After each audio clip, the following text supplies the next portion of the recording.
Peace, everyone. So obviously, most of y'all know that we wanted to set up this conversation, and I think Brother Reggie might be running late or hasn't responded to the link yet, but he did agree to the time, so we're gonna give him time to get in. But in the meanwhile, what we'll do is we'll start the conversation, bring in Brother Jared, and let him introduce himself. And what I'll do is I'm gonna actually show y'all the rundown of how we supposed to have the format, right? But I'll let Jared introduce himself right quick, and then I'll show you the format, and then Jared can actually start with his first affirmative constructive, and he pretty much going to argue the point of what he think Reggie is saying or positioning, and then he's going to critique and debunk it for up to 7 minutes. And so if Reggie comes in, we'll let him start. But go ahead, Jared, introduce yourself for the people who might not know you.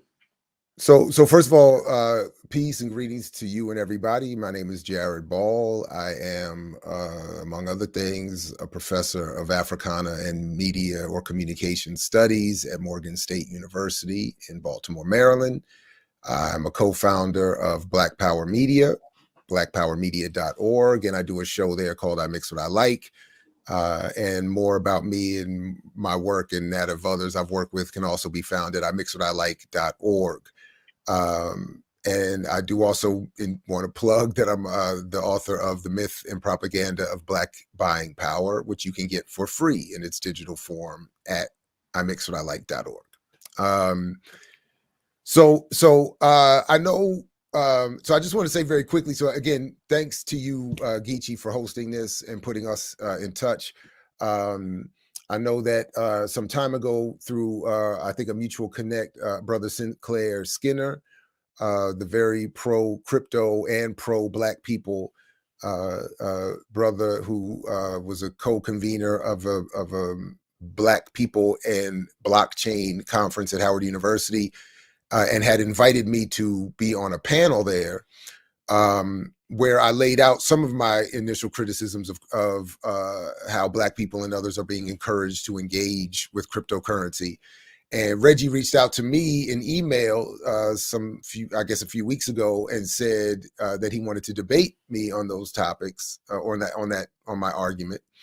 I agreed. It took a little bit of time, and I thought we had arranged it here for today. But if not, I just want to say if something has come up or we got confused somewhere or something happened, I don't know. I'm definitely down to do this again, do this in other formations, to have, certainly if Reggie doesn't make it here today, to have him or anyone else respond to what I'm going to say, and we can continue the conversation. So,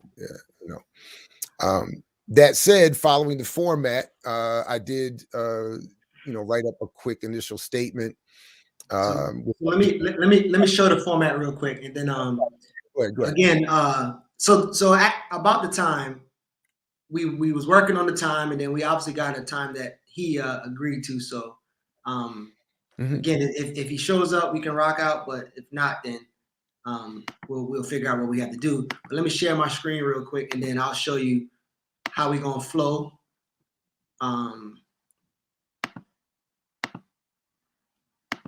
So it's pretty much at this point we're gonna Jared speak up to 7 minutes, and he's gonna position himself to say what he think Reggie is saying. Reggie believes he's gonna critique that, debunk it, and that's up to 7 minutes. He has this prepared. After that, myself, you guys in the audience, as well as Reggie, can ask clarifying questions, right? So it's not a time to argue or tell him how wrong he is, but ask him the question in a clarifying manner, right? And then after that, we're supposed to have presentations of positions and solutions for each of them. That's up to 5 minutes, and then a 3-minute rebuttal for each of them. And then at the end is the gloves is off, and they have a dialogue which you guys can participate in. Hold on, so I think Reggie is calling right now, so let me okay. Let me check it, and Jerry, you can get started. Sure. Well, if you want, I mean, I can hold off on a second if that's him talking about coming on. Otherwise, yeah. Okay. Give me a second. Video and audio. Yeah. All right. Now, if I need to text you the link to your cell phone too, I could do that. But I sent it to your email and also your the message, the group message. Okay. Okay, no worries.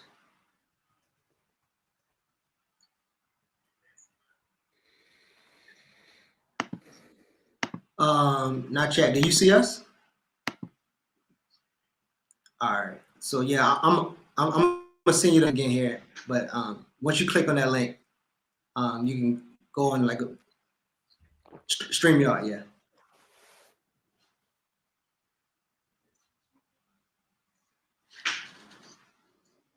Hey, text that number in this message right here. Because I didn't write it down real fast.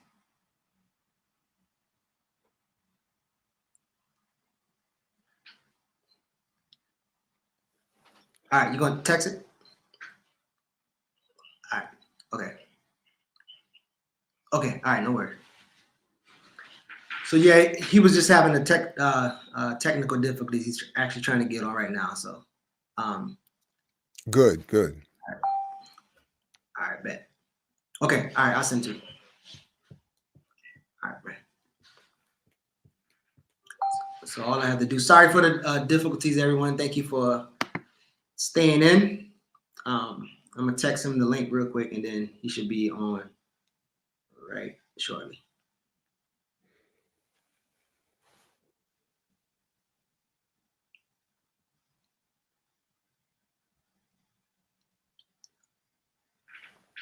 So Jared, I assume you don't mind going first. It doesn't matter. I mean, I don't, but it doesn't matter. All right. I'm good either way.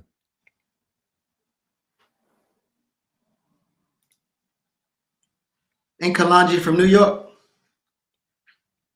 Kalanji, these New York cats be on color people. Kalanji. No, he's from Connecticut. You gonna get him upset? My bad, Kalanji. My bad. I see Kalanji in the comments. I thought he's from up top. If it's the same Kalanji, that's Connecticut. All right, man.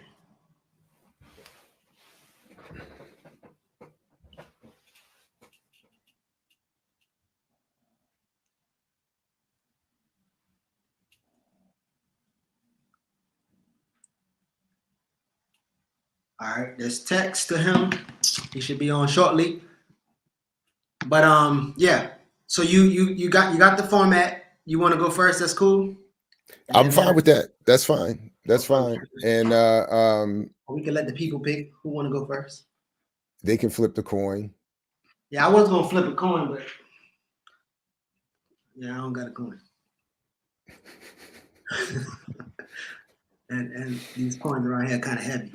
Is there a way to given what we're here to discuss, is there a way to flip digitally a Bitcoin? Is there a heads and tails on that we can flip? I mean, they do. I'm sure there's like a digital like flip thing, right? Yeah, I'm pretty sure you can. I'm sure there has to be, right? Yeah. I'm pretty sure. There you go.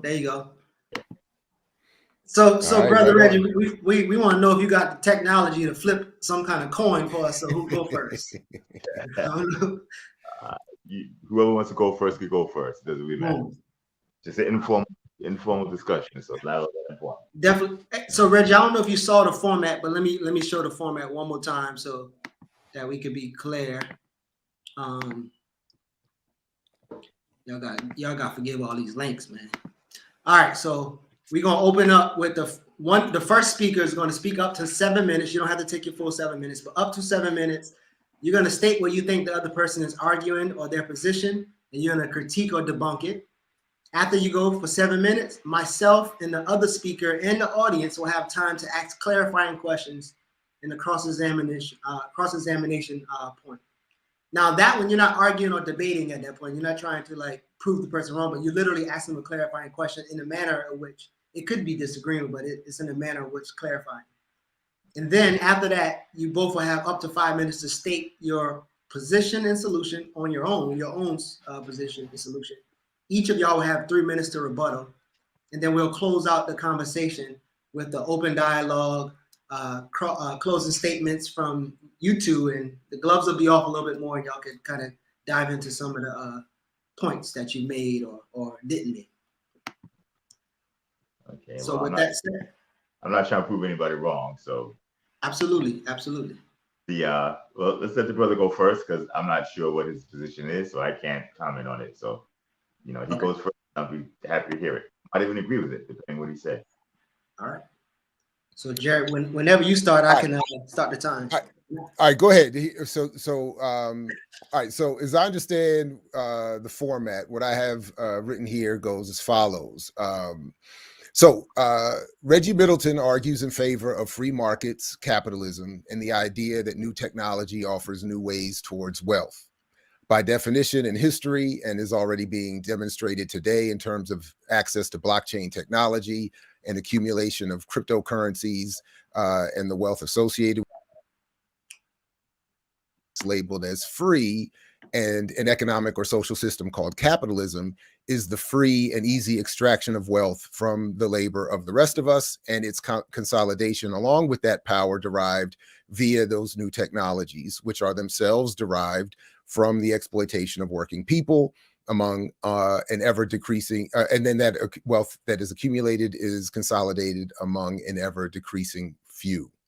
In other words, systems and what they produce intensify existing social relationships, which can only be reversed by an equal or countervailing force of political power. Secondly, Reggie Middleton argues that encrypted direct payments or transactions and the unregulated creation of capital markets, including the use of tech he is a patent holder of, is good for business and the world. By definition, this cannot result in redistribution of the wealth we all create and cannot be used as a vehicle by oppressed people to quote unquote catch up. Black people do not have incomes or wealth capable of being invested with returns that will topple the wild imbalance of wealth in the world. Only organized political power can do that. Thirdly, until contacting me, inviting this debate, I had never heard or read Reggie Middleton claim any of his work or investment strategies could do for the Black world, or anyone else for that matter, what only revolutions can do. And as such, he was never seen by me as someone to engage in a debate or in any sort of, back and forth. That is to say, those who operate within capitalism for personal gain and who are open about that are not to me the same as those who would then attach or attempt to replace radical struggle for political power as our only real hope, that same endeavor. So in other words, if it's personal and about a general philosophy of markets and capitalism, we may disagree on that, but I don't feel a particular need to challenge that. And then lastly, ultimately, what I see Reggie Middleton doing is promoting, and others, is promoting an old and worn and heavily propagated mythological distraction called Black capitalism, designed intentionally to prevent our assumption of political power. What we need is political power, or in other words, the ability to define and manage the wealth that we all create and have it distributed in such a way that we don't have the imbalances and inequality that we have today. So that's essentially it in a nutshell, what I think he is arguing and why I disagree. So I don't know that I need to take more time. I'm happy to have us, move on, but and we can deal with anything in terms of clarification later on. But anyway, that's my initial. Okay, so with the initial statement, Reggie, any clarifying questions? And obviously people from the audience, you can ask clarifying questions as well, but any clarifying questions with any of the statements that he made just now? Yeah. Well, I have a few, but I like to make like an adjustment to the format because 7 minutes is a long time for me, and he makes several points. I have to remember I'm not writing them down. So if you have more of a discussion, just polite, you can moderate in case we interrupt or talk over each other, but that would be easier for me. Would you mind? Okay. Jerry, you okay with that? That's fine. Yeah. Okay. All right. Absolutely. The first premise or issue is you're saying Reggie Middleton argues, and I don't recall arguing anything that you stated. So there's a misnomer there. Okay. My assumption is that you are in favor of redistribution of wealth. Is that correct? Correct. Yeah. Okay, so that's where we're at loggerhead. I disagree with that. Redistribution of wealth will do nothing but have that wealth return to a similar distribution over a period of time. What we need, what Black people need, and all people who may be oppressed, is equal opportunity. So a redistribution of opportunity serves capitalism well, and it will serve Black people well. Okay, giving someone money who doesn't deserve money, right, does not help anybody in the long term, possibly not even the medium term. Preventing someone who deserves access to said success, is a problem. That's anti-capitalism, and that's what creates structural and institutional racism, or that is what structural and institutional racism uses to persevere over time. Okay, so let's suppose you make $80,000 a year. Me taking $30,000 from you and giving it to somebody else, whether arbitrarily or from a strategic perspective, is morally and ethically wrong. And if you don't believe in morals and ethics, that's cool. It also doesn't serve a purpose to benefit the person that we were giving that capital to. Now, giving them the same access to the opportunities that you have is a totally different story. That's how you help Black people. That's my opinion, but that's as I've seen from experience as well. Okay, do you agree or disagree with that? I disagree with all of that. So just to be clear, when I was saying you argue, I was talking about sort of that is your position in public discussion. So when I've watched your presentations, your interviews, your discussions of your economic analyses, all I was saying is you position yourself as a free market capitalist, as you are describing again here. So that's all I meant by argument. Not really true though, but that's also that's even though it's not true, it's not really germane to this discussion. So we can move. I'm okay. My bad, because I feel like I'm literally quoting from watching. I've watched like a number of anyway. So that's all I meant. So real quick, one thing. I think I heard Reggie on some videos give his definition of capitalism. Jared, I obviously know you have a definition, and there's people in the comments that have a definition. Maybe we should kind of like see what we think our definition, especially because Reggie made the point that people don't deserve wealth. Like everybody deserves wealth. So I guess we could start with our definitions of capitalism or understanding of capitalism. Well, part of it, in fact, this is how in part I was going to respond to what Reggie was just saying, that part of what I think he is just describing there is part of the, again, intentionally propagated capitalist mythology about who's owed what and how wealth is created.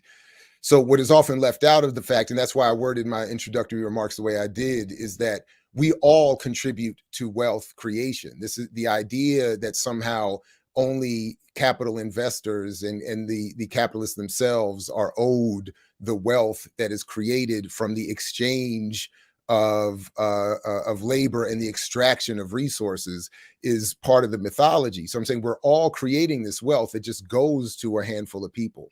The other thing is we definitely disagree. I don't want a world of equal opportunity. I want a world of equal outcome. Because to the point I'm getting at, this idea that only the wealthy are creating the wealth and therefore deserve it all is the mythology. Almost everything that they're working from comes from publicly funded education, publicly funded science and technology, publicly funded a society that protects and gives laws to allow them to lead the lives that they're leading. The people who do the work from the farm to the table, who do the military, so all of us contribute to this society that allows for this capitalist class to lay claim to all the wealth that they get. And that's why I'm saying we fundamentally disagree. So finally, if I did make 80,000, were I to be one of the handful of tiny few, less than 5%, I believe, or 6% who actually do make that kind of money. If I did make 80,000 and 30 of it were taken every year, but I did not have to come back around and pay for things like healthcare, education, including higher education, who knows what we could add on. If that money was going to creating a society, I would happily give that up, because I do come out of a tradition that says we should have organized labor, and we should be willing as consumers to pay more for what the organized labor produces, so that the people doing the labor don't have to suffer the way that they do here. But capitalism forces that kind of inequality, which is why I am opposed to it. Okay, so I put, well, let's try and take smaller chunks, because I don't want to jump in and interrupt you. But when it goes too far, it's very difficult for me to have the back and forth. I was just responding to the last things you said there, but I'm happy that we can break it up any way you like. Okay, so here, let me propose a hypothetical to you. Since you don't believe in equal opportunity, but you believe in equal outcomes, I think you have an arithmetic issue. So you and I race, okay? I'm 6'2".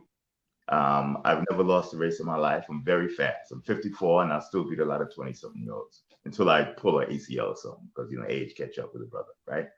You and I race. I'm not allowed to beat you, even though I'm faster than you are. So every time we race, it's a tie. Do you think that would be productive in choosing the fastest people to go on to a race that represents a country, like the Olympics? But that's not the. That's second. not. Oh, okay, all right. Mm-hmm. Second, every child we have, the outcome is the same. Not opportunity to race, but the outcome of the race is legislatively the same.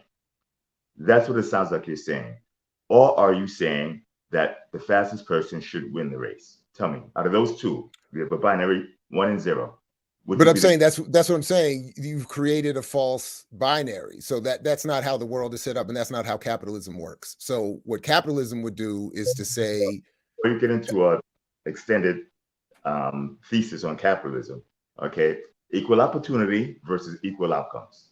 But what I'm saying is I want them both. What capitalism proposes is that you can only have one or the other, and only allows for what they claim is equal opportunity, which has never existed and does not exist in a capitalist economy. But what I'm saying is we should have an equal opportunity, and then also equalize the outcome, because again, even if you are the fastest person on the track, the people who were there to prepare the track, the people who were there to fire the gun to start the race, the people who are there to pick up the ticker tape when you win all your races, they are all producing and part of the process of producing the prize in the race itself, and should all benefit equally. It shouldn't just go to the person that wins the race, especially if they've been set up over historically through generations and inheritance and whiteness and maleness, etc., to be given a head start in that race, while the other people racing are held back. Time out. Okay. Answering the question I'm asking. Okay. You said you for equal outcomes. I said I'm for equal opportunity. Those words have specific meanings. Okay. Now, equal opportunity can lead to equal outcomes if the participants are equal and all other things are remaining equal. Okay. You're discussing they. I'm not talking about they. I'm talking about us, you and me. Okay? So we have two races. We have one where we have a legislative equal outcome. We have one where we have a legislative equal opportunity. Are you saying that the more beneficial one to produce the fastest people in this country would be one where we force everybody to end that race at the same time, or we allow the fastest person to win? Out of those two, which would be the best? Again, the parameters you set for this question have nothing to do with how capitalism works. So here's something. So I think because we talking about wealth, we talking about fiat currency, cryptocurrency, and these things, maybe we should, instead of bringing it in from the race and the run faster and all this other stuff, let's talk about cryptocurrency and how you think cryptocurrency might create an equal opportunity or something like that, and then we can kind of respond from there. Okay, but in order for us to do that, we have to have understanding of to get the semantics straight. Okay, and it seems like we're refusing to go to a semantics. If you want to jump to crypto, okay, jump to crypto. Okay, so Brother Jared, in 3 sentences or less, okay, what is crypto to you? Cryptocurrency. Crypto. It's a cryptocurrency. Crypto, CRYPTO. Well, initially, as it was the case with an article I just was talking about the other day, it means cryptography. It means secrecy. It means intelligence and surveillance, which is exactly what it affords through the blockchain and all of that. So the But blockchain industry, as you understand it, is cryptography. no, that's not what I'm saying. So again, that's why I'm attempting to explain myself, But but I'm trying to be clear on if we're talking about no, I'm saying cryptocurrency is a digital currency that uses the blockchain technology. So I don't need to take a test to understand whether or not what I'm trying to get to is cryptocurrency. And what I really think it is, as I said before, a digital speculative a digital it takes speculative investment to the digital realm. That's all it does. That's all it is. It's hold on. Let's try to nothing. 3 or 4 sentences. The blockchain industry is what? What is crypto as an industry? What is it? 3 sentences so I can jump, go ahead. So as I said, cryptocurrency is a digital currency that uses blockchain technology, which is itself consolidated in terms of access and the wealth it produces, that allows for another realm of speculation to occur within a capitalist economy that assures that a handful of people who are already benefiting will continue to benefit and others will continue to feed, as similarly as the case with all of Wall Street, the Ponzi scheme feeding upwards of wealth that is transferred to the top. Okay, so here's one problem we have right now. The brother doesn't know what crypto is. Okay, I'm asking him about blockchain industry. I'm asking him about crypto. Notice he keeps returning to cryptocurrency continuously. Well, then, that's what you explain it to us. Go ahead. So break it down. More aggressive than I am when speaking because I'm talking and I'm allowing you to speak. Okay, you've avoided, at least from my perspective, each and every single question I've asked. Okay, cryptocurrency in terms of the industry is a very, very small, minuscule portion of the industry. Very small. Okay, what the industry is software, very much like the internet. Right? There's currency that goes through the internet. There are currency applications on the internet. The internet is not currency. So what you have is a basic misunderstanding of the industry, and then you're forming conclusions based upon that misunderstanding, which is creating misinformation. Okay, and then you're propagating that on. Okay, now it sounds like you're saying it creates inequality. The inequality stems from the fact that not everybody is getting equal access or participating in the technology. You have a new technology, and that technology has the potential to increase efficiencies, increase wealth. You participate in it, you have increased efficiencies and increased wealth. You choose not to participate in it, or you're prevented from participating in it, you become poorer, relatively. Now, wealth is relative. If I gave everybody here $30 and I had $40, I'm wealthier than you are. Now, $40 might not seem wealthy on an absolute basis or an anecdotal basis, but wealth is not absolute or anecdotal. It's relative. If I have $100 million and you two brothers have $600 million, I am poor. So we all should participate in this technology as much as possible. And those who don't participate get poor relative to others. If you preach and you urge others not to participate, you're basically urging poverty. You're urging relative poverty. So when you think crypto and then you say cryptocurrency, by default, you don't know what you're talking about because most of these applications are not currency applications. The first popularized blockchain technology was the Bitcoin blockchain. And the Bitcoin blockchain is a database. It's basically a network, a programmable network. On top of that network was written a digital currency application. Bitcoin, the lowercase b. Now it's proliferated and all types of technologies are now growing. Most of these applications, the vast majority, are not currency applications. So the discussion of cryptocurrency makes zero sense in this context. Now I asked you multiple times about what you thought it was. You kept defaulting to cryptocurrency. It's a wrong conversation, wrong discussion. Okay. Now cryptocurrency in and of itself is very useful to those in marginalized areas where you have weak currencies. We have currencies that depreciate significantly relative to global reserves, such as the US dollar. Okay, so if you use crypto, you avoid things such as sanctions, which is a rough conversation due to regulatory issues. you avoid oppression through depreciation of currencies. Okay, most of the Western, Central, and East African nations have very, very weak currencies. Okay, they also, even though Africa as a continent is by far the wealthiest continent in the world, its people are the poorest people in the world from a continent perspective. This technology easily solves that by giving them access to global markets by going around the gatekeepers or going around the middlemen. You are advocating, and with all due respect, I'm going to say ignorantly, but not ignorantly in an offensive way, ignorantly in the actual English language, as in not knowing and not having the knowledge of, you're advocating the perpetuation of the colonialization of the people on our continent by saying, do not learn how to bypass the gatekeepers. It's bad. So Reggie, are you saying that crypto, are you literally saying crypto is a liberation tool for the Africans on the continent and us in the diaspora? That's what you're saying? No, I'm saying crypto is a technology. It's a platform-based technology, right? Wise use of it allows for the liberation, because the premise behind crypto is a peer-to-peer transfer of value without the need for an authoritative third party. Another word for authoritative third party is colonizer.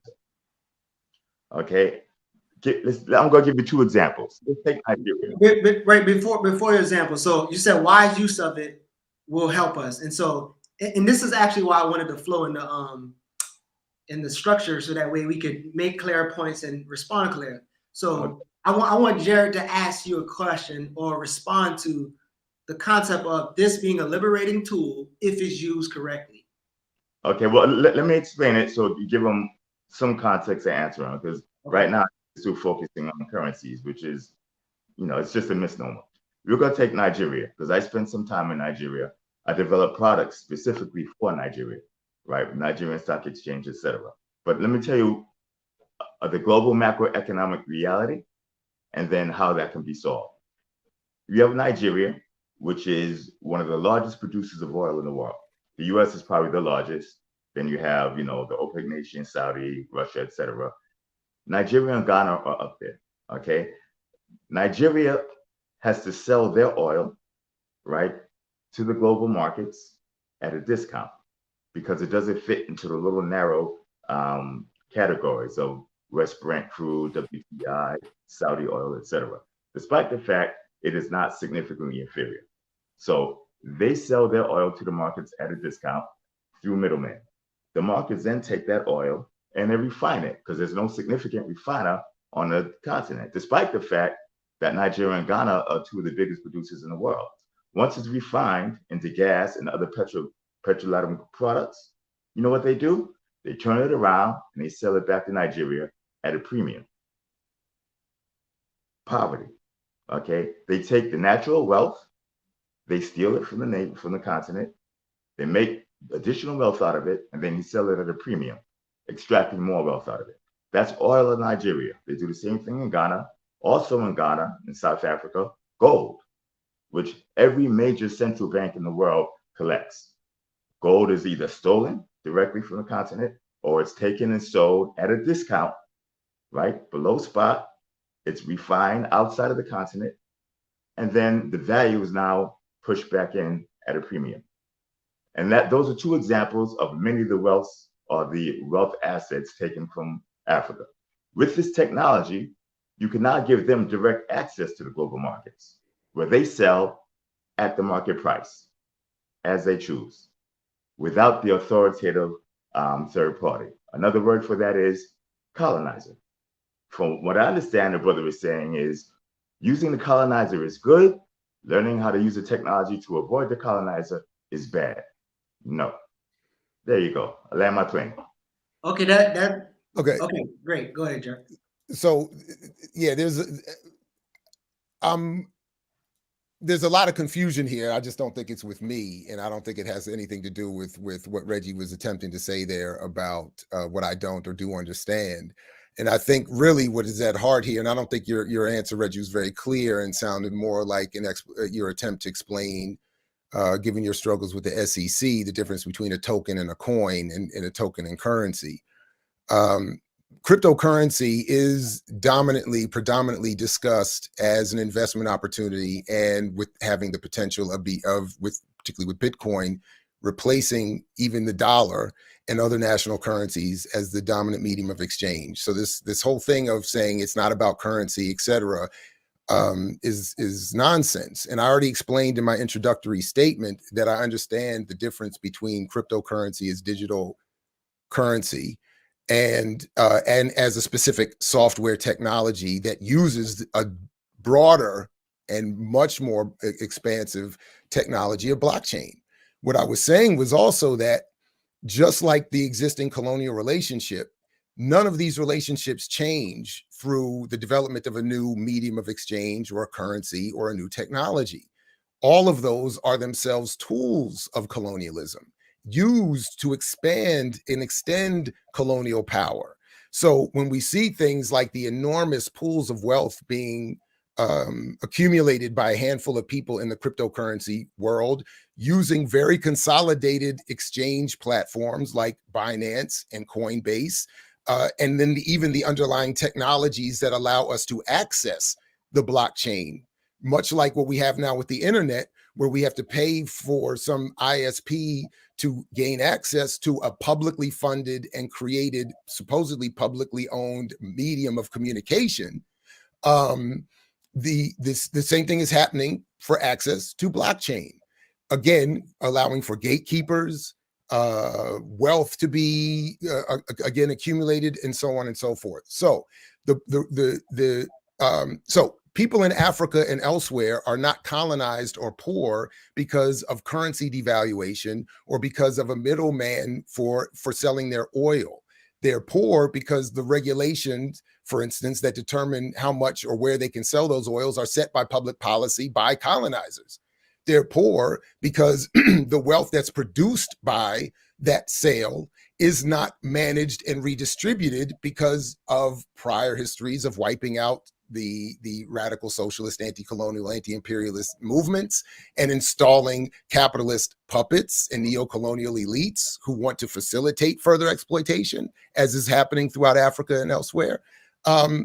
And then lastly, lastly, what I would want to ask is, and for you to clearly explain, which I don't hear anywhere, is how does engagement in this software or the tech that you're saying is going to free people from colonialism, how does that actually happen beyond the claim itself? Because I've never heard or seen solid explanation for that. Okay, so here we're going to draw a map, because what you did, brother, is an old school colonialist strategy. You did the ad hominem attack from the side. Okay, I don't recall this discussion being about the SEC, the difference between tokens and currencies. The ad hominem attack, I would want better from you, but we're going to let that go. Okay, so we're back on a discussion of currencies again, when I made very, very clear actual currencies are the vast minority of the applications of the technology. Okay, you keep running back to that point of currencies. So I'm going to have a slight discussion on currencies, right? You say, how does it help people? You contradicted yourself by saying that the technology of giving access to markets would not help African people. The African people are impoverished, not because they don't have access, but because they don't have access. I clearly said this technology can be used, right, to give access to the African peoples by allowing them to participate directly in the global markets. That is how it helps them. Is that possible? Yes, I built it myself. I built it with a team. I went over to Africa. I dealt directly with the Nigerian exchanges, the Ghanaian exchanges, Botswanian, etc. So not only is it possible, it's likely, right? If they adopt it. It's their adoption. They have to choose to adopt it. Now, as for how could it help Black people in general, am I a Black person? I'm going to help you out with that. Yes, right? Who do you think is the most influential person in all of crypto as of this minute? I'll let you answer that. Just give me a name, though, not like a long lecture. who do you think it would be? You or Isaiah, maybe? Okay. No, not the most influential Black person, the most influential person in the industry. I mean, I don't know. Elon Musk, who knows? I don't know. Elon Musk? You tell us. I purport that it's me. Well, Okay. shit, I just said you. Then you. I just want to make sure. That's why I don't want to give myself a pat on the back unduly. But why would it be me? Because I took the time back in 2013 and 2014 and 2015, 8, 9, almost 10 years ago, to learn, not to avoid, not to let someone else get access, but to learn how this stuff works. I saw what was not being done and I did it myself. I filed for patent applications. My patents are broad and deep and strong, and not just in one country. And hopefully I might get them in other countries, but I have the world's largest economy and the world's third largest economy, which is also probably the world's second largest crypto economy. As of right now, you have out of the major currencies, because we're going to stick to currencies since the brother doesn't want to have a discussion on the actual topic. We're going to discuss currencies. Bitcoin, the most utilitarian portion of Bitcoin, is the Lightning Network, infringes on my patent. Okay? Infringes on the patent means they're using my idea, my invention, that the United States government and the Japanese government has given me permission to make a monopoly on. The second largest currency would be Ethereum. Infringes on my patent. Third, I don't have it memorized, but we have Ripple, right, which uses the XRP currency, but their primary business or revenue driver, which is on-demand liquidity, my idea, which was patented. This is a Black man. Now, if all young Black children, women, men, boys, and girls knew of my existence and knew this was possible, that many more Black children would try and do this. Okay? I'm not all that special. I simply tried and strived and had a little education, proper education, not academic matriculation, not rote memorization of times tables and 2 times 2, etc., but learning how the world actually works, how technology actually works, and how the geopolitical system works. Social macroeconomics, the whole nine. So Reggie, did you get Jared's question just now? If I'm not mistaken, his question was, how does it help Black people?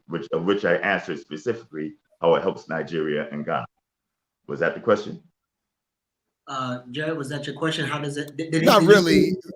I mean, first of all, let's be clear, Reggie, and with your permission and Geechee's, we can publish the entire private chat that led to us setting this up, including the email exchange. There should be this whole thing that I didn't know what we were here to discuss is kind of silly on your part. So I mean, you know, it was very clear what I said at Sinclair's event that you initially emailed me about. It was clear what we were discussing there and what I said there. I've been very clear.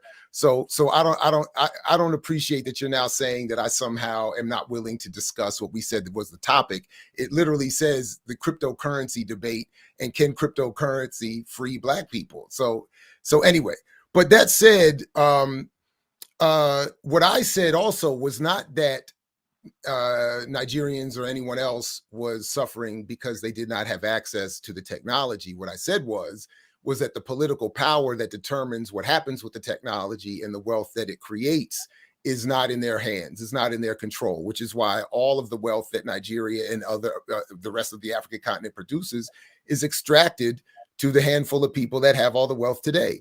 So there has never been a point in history where access to technology has helped change the social relationships. This goes back to what I said in the very beginning. So the fundamental social relationship of labor being exploited, of land and resources being exploited, and wealth being extracted for redepositing in the bank accounts of digital wallets or otherwise of Western imperial elite, that's still going on. So access to the global market doesn't facilitate a change in that. If anything, it facilitates a greater ease of exploitation, because as everybody knows who knows anything about how investment works, it's not an issue of can I figure it out as you claim you have, and therefore have that model replicated for others to figure out? The issue is, once I figured it out, I get the upper hand, because wealth can only end up under a capitalist economy in one place, the private accumulated hands of a few people. So, which leads us back to which is really the focus of my work on this issue, which is the propagated mythology, which is you are demonstrating here, says if one Black person can do it and be demonstrated and shown to others that they can do it in this way, then it is possible that Black people and others can come up in this economy, when that is part of the mythology. Of course, your individual success and the position you've put yourself in vis-a-vis the technology is impressive, to be lauded, to be studied, et cetera, and so forth, but it can't be replicated, and the wealth that it creates will not be distributed and redistributed in such a way that changes the relationships and the material inequality that we see. So you're wrong. With all due respect, I'm probably talking on to, you're simply wrong. Okay. Saying that my success can't be replicated is just nonsense. My success, if it is categorized as success, was simply replicating someone else's success, right? That's how you succeed. It's called learning. Okay. So Reggie, I'm sorry, real quick. So are you hearing, so there's like 40 million Black people in America, right? So when you say replicated, you mean this is an answer for 40 million Black people, or less than 1% of the 40 million? Like, so when I think he's saying replicated, I'm saying, are you saying this is a solution for Black people to take all, or a very few percentage of Black people will be able to possibly replicate what you've done? Because I think there's a nuance in that. Right, yeah, but that's not a nuance. That's an extreme. That's like, so are you 8 feet tall or a foot and a half? There's a large middle ground, and most of the population sample size will be in the middle ground. Think of the bell curve. Okay, the more people who are exposed to the rules and knowledge of accumulating wealth, the more people will accumulate wealth. It's just that simple. When you go to school, instead of learning things that do not help you accumulate wealth, and instead of developing habits that cause you to whittle wealth away, if you learn rules on how to accumulate wealth and keep it and pass it along generationally, and pass it on generationally, right? Black people will accumulate wealth over time, relatively. It's just that simple. The brother's saying, shy away, and since we're refusing to have a discussion on the crypto industry, we're going to force on cryptocurrencies, we'll do it that way, okay? I'm going to ask him, we're not going to get onto the actual specifics. So a good example would be, he's saying that access to the global markets won't help Africa. It's lack of access to the global markets that's hurt Africa. You have artisanal miners who can sell gold directly at spot or just under spot, where now they sell it for pennies, literally pennies, okay? Because the technology allows them to communicate and transfer value directly overseas.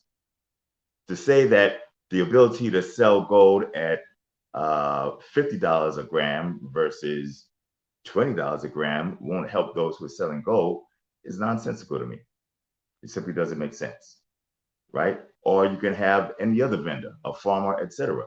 If you can sell at a higher price without increasing your costs, you become wealthier. By definition, it's math, right? To say that doesn't happen is the attempt to negate math.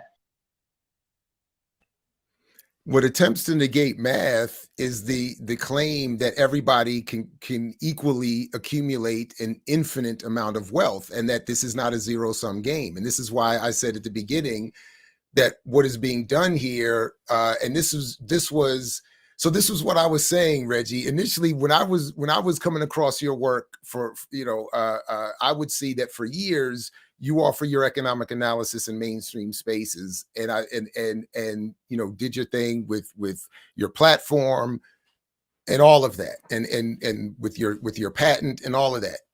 But again, what led me to not feel a need to engage in the way I do with some others, is that you were not making claims in any of these spaces. I've seen you on many, actually more than I'd probably care to admit at this point, platforms and interviews and discussions.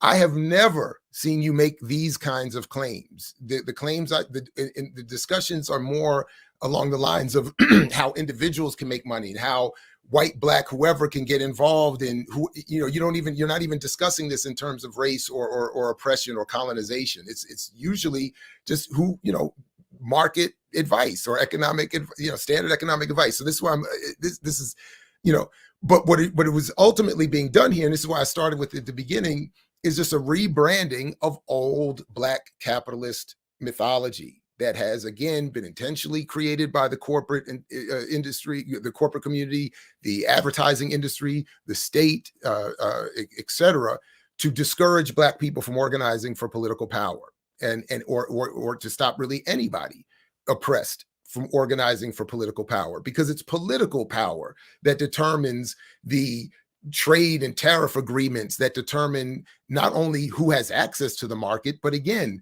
the value of what's being traded, what is where what is being traded is coming from, where the wealth that's created ends up. All of that is public policy. All of that is political power. And all of that is what we are discouraged from when we are constantly being sold mythology of, if I can make it in capitalism, that therefore you can do it if I did it. And that is fundamentally the exact opposite. As I said before, even the most honest, blatant hedge fund managers are clear. I'm not going to tell you how to do what I'm doing, because then you will challenge me for what is a finite amount of wealth, to the extent that it's not being digitally created at the hands of the Hope and CARES Act type stuff. But anyway, so that's what I want to be clear, that I'm saying that the colonialism that is being suffered is changed by political power and a revolution of social relationships, not by access to markets and capital investment. So real quick, Reggie, you did a temperature check when you asked Jared about crypto, and then I asked about the definition of capitalism. But I really want to know, just to have a temperature check, what is your concept or definition of capitalism, or even how you mentioned about black capitalism? What is your understanding of those two terms, to the best of your understanding? I think black capitalism would be capitalism for black people, which is still capitalism. Okay. Capitalism is a social science term, which I'm not going to go into social science. I'm not a social scientist. I'll tell you from a financial economic perspective. It's basically survival of the economic fittest, right? Defined as those who strive the hardest, okay, with the most assistance, okay, and persevere. Pure capitalism is not welcome in this country, okay? And the reason is, if you go through Darwin's survival of the fittest theory, pure capitalism means that there's a constant struggle to take those from the top.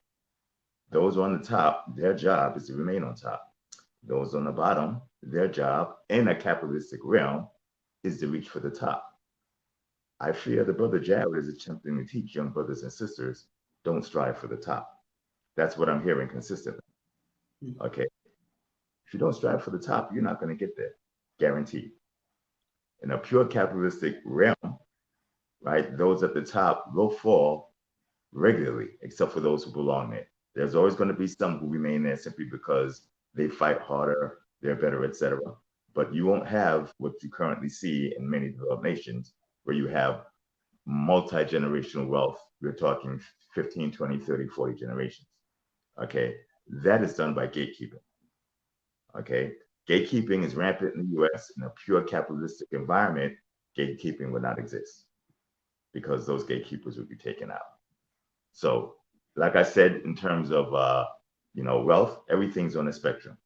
Pure capitalism, pure socialism, neither exists in reality. Everything is along the spectrum. Okay, I'm talking ideally, the spectrum should be close to the middle. My personal preference is closer to the capitalism side. Now, in terms of when you research, I don't know how the brother Jared researches, but I would suggest to find a different method of researching. You know, there's this thing as confirmation bias where you find what it is you're looking for versus finding what's there. If you want to know what my feelings or actions or history was relative to XYZ, right, then look for it. If you type in Reggie Middleton in Nigeria, you see where I've done a lot of work in Nigeria, a lot. You want to know what I've done for, you know, young Black youth? Type in Reggie Middleton teaches students. Real right. One more follow up, and I'm sorry to interrupt. So you said survival of the fittest to the top. So would you say that white folks who are in America, who are thriving, or around the globe thriving in this pseudo capitalism, not this free capitalism, you would say they didn't receive the wealth through violence and policy, but they received it through grit, or something else? Is that what you're saying? Because it sounded like you said that let me help you out. Okay, right. These absolutes usually rarely work. Okay, most extreme wealth came from violence and grit when it's extreme. You know, the reason we have so much of it is because you took it. Okay, right? But over time, some hustle, some use the gatekeeper method. Over time, usually the longer you go, the more the wealth persists. The gatekeeper method is usually the predominant because it is very difficult to play 55 baseball games and win each and every one of them. Very difficult. But if you own an ump, right, and you own the scorekeepers, well, it's much easier to do it. That's gatekeeping. Okay. What I'm saying is, if you want a rise for Black people, you need to teach Black people how to do that. So financial literacy is what you're saying? No, you have to go beyond literacy, financial mastery. Okay, forget literacy. Okay. I don't care if every young Black man or young Black woman know how to read. I want them to produce the books, to own the publishers. And last question. So financial mastery. How do political power or political or public policy relate to your concepts with financial mastery? How does that relate? Political power always follows economic might, not the other way around, right? It's the economic might that controls the political power, okay? Always. Look at the history of mankind, okay? If you look at some of the power brokers, I forget who it was. Was it Medici? Or was it Medici? Who said, I care not who makes the laws, just allow me to control the money. Okay, so politics, of course, and geopolitics, all that is very, very important. Okay, but it exists and works at the behest of economic might. Okay, it's just that simple. Go ahead, Jerry. So a couple of things. Again, we have fundamentally different understandings of even how capitalism works or functions. And I would suggest that you can't become financially literate or to master financial understanding when you believe that capitalism is about survival of the fittest, and when you have bastardized understandings of what even Darwin meant. And as is often the case, people talk about referencing Darwin and social Darwin's views of the world and theory had nothing to do with what would become social Darwinism and what is then applied to these discussions as survival of the fittest. That's not what Darwinism is. That's not what Darwin argued.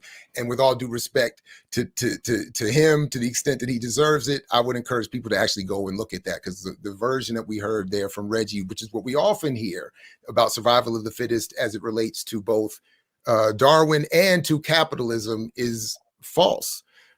Capitalism is about the programmed, predetermined, prearranged exploitation of labor for the accumulation of wealth for a handful of people. That's what it is.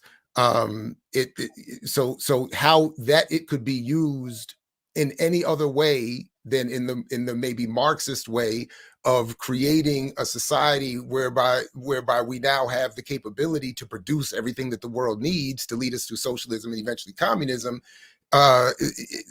Any other use of it or analysis of it, I think, is mistaken, including this one, that if we engage it, we will tip the balances of power. This is why people like Rockefeller and others would say competition is a sin. They're not here for competition. They're here for a very programmed extraction So even those the out of, I think, context references to the power players of the past, so to speak, miss the point that the finances are being extracted and the wealth being created through influence of what is ultimately public policy, which is what determines how wealth is defined and who gets it. So this, and then it's also accumulated to the point specifically where its influence is used over politicians to prevent people from accessing political power to redetermine and redefine society. That's how I think it's better understood. So no, I'm not telling people to a certain extent, Reggie has me right. I'm not telling Black people or anyone else to strive to be at the top. I'm encouraging Black people and others to make sure there is no top, to get rid of the top, which, following his own baseball analogy, what the owners of these leagues seem to understand better than we do. They operate in a collusive way, redistributing the wealth that is created collectively by the league so that all of them share, which is why TV contracts pay all of the players' salaries in baseball, and the owners, not paying any of that, live off of the wealth created by consumers, by viewers, and then the people coming to the stadium pay everything else that goes again to the owners for redistribution. So even the weaker performing teams are not left behind, because a weak performing team in a league is worse than, or still better than rather, a non-existent league. So that would be the point. We should be redistributing wealth so that even the so-called lowly worker is not left out in the cold, which ultimately crashes civilization, when we would all do better. Which is why, again, if we look at even in this pandemic moment, all of the countries that are deemed more or less along the continuum described by Reggie somewhat accurately, along the lines closer to socialism, all those societies are doing better, because where there is centralized power as opposed to decentralization, which is encouraged through crypto and the current discussion around the blockchain technology, it's centralized power, organized and principled and beholden to its people, that improves society for everybody. So again, like I said, and I'll stop here, the point about we have to get our money right to get our politics right is exactly why Nixon and others and the advertising community for decades has been promoting that intentionally, to make sure we never get anywhere, because we can never catch up to an already consolidated a global economy in terms of ownership of that economy at the top sectors, and an already consolidated entry point to blockchain technology, which you say I don't want to talk about, but I'm been bringing up constantly, and the consolidated exchanges, the consolidated access through the software to the blockchain technology, and even in your own discussion of your patented work, you would then become, or could then become, a singular gatekeeper through which all have to pay and enrich to gain access to this wondrous exchange and freedom of commerce. So that's why I'm saying, what we need is political power that assures that the wealth we all help create gets redistributed back to all of us. So Okay, but let me do this. Let me do this real quick, Reggie, before you go. So ask a very straight to the point question. Okay, brother. Say that again. I want to ask Jared a straight question. All Are right. you wealthy? Am I wealthy? Yeah. No, I'm underwater. Okay, so like most people. Why should the patrons and listeners of this debate take your advice on wealth? You admit you're not wealthy, but you're opining upon wealth, and you're defining it, and you're advising on it. Explain. Because nobody knows better than a well-studied member of the exploited how exploitation works. Nobody understands the prison system better than prisoners. So that's why they should listen. And because as someone who wants to see the world improve for the world, all of our great leaders come from where I'm coming from. They don't come from wait, real quick. So Reggie, if you ask a question, right, but Jared answers not how you want him to answer it, and then you start talking, it's kind of like so you want to answer, and he's giving you an answer, but you don't like the answer, so you start. So I had to meet both of y'all for a second, so I can say so. That's not what's happening, though. It's not. I don't like the answer. If I didn't like the answer he's given to my question, cool. I don't like it. He's answering another question, and he's been doing that since we sat down. So I'm asking him about his wealth, right? And Which he said without he wealth, doesn't have, right? right? And so I'm saying, But and he also didn't say he's trying to teach people how to get wealth. So he's not wealthy. He's not trying to teach people how to get wealth. He didn't say that. well, but wait a minute. He was opining on wealth earlier throughout a long time. Okay, so I'm not asking him to opine upon oppressed people. He was opining upon wealth. Now, if he doesn't have to answer the question the way I like it, but as a moderator, I would like for you to enforce him answering the question. You don't need to give me an answer that I like, but address the question. If you don't want to address it, just say I don't want to address it. So Okay. let me ask you, Reggie, what is the wealth barrier? What is the wealth minimum to be reached before someone can give advice? How wealthy do you have to be? I asked you, the one who started opining upon wealth. I said, okay. But okay. Oh, and let me clarify the question in case you misunderstand. You were opining upon wealth, giving a lot of information upon wealth and the wealthy, what they do, how they act. I asked if you were wealthy. You said no.